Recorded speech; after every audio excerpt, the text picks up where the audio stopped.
Aykan Erdemir is a former member of the Turkish Parliament from 2011 to 2015.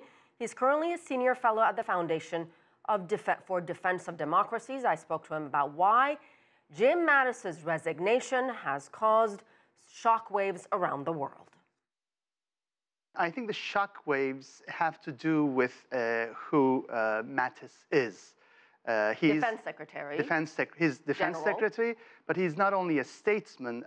He's a soldier. He's an officer, and I think in his resignation letter, we get a sense of the kind of trouble he feels. And let me tell you what he said in that resignation letter. We have a quote here. He said, "Because you have the right to have a Secretary of Defense whose views are better aligned with yours on these and other subjects, I believe it is your right for me to step down from my position." We have not seen this kind of statement, pretty much stating, we don't see eye to eye, and it's time for me to step down. I think that one word which gets repeated most often in that letter is allies and alliance. I think soldiers approach security issues and relations with allies much different than civilians.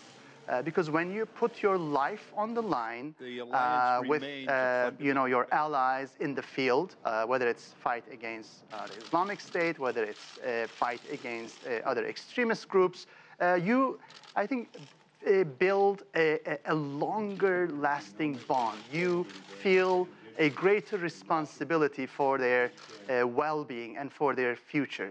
So how is this playing out? Not just Mattis's resignation, Trump's decision to withdraw troops from Syria and eventually Afghanistan. How is this playing out among key U.S. allies? I think within U.S., there's a lot of noise about domestic politics. But globally, I think the shockwaves are bigger because most of U.S.'s allies around the world are now rethinking what the alliance means. Syrian Kurds happen to be in the headlines these days. Do they feel betrayed? Yes, they do, but they were expecting this. So I think it would be naive to assume that the Syrian Kurds were not expecting an eventual U.S. withdrawal, but still I think even they are, to an extent, surprised that it happened so quickly, and it's for the entire Syria scene. Would it be safe to say Erdogan is a happy man at this moment because he does not like these Kurdish fighters? He equates them to PKK, which is considered a terror group.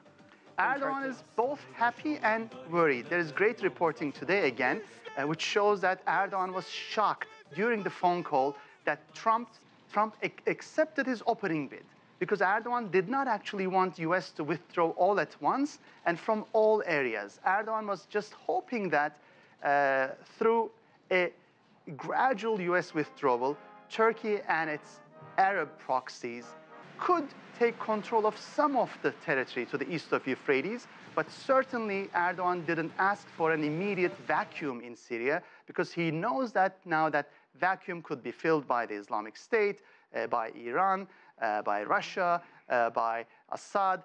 So even for Erdogan, this is a bit shocking.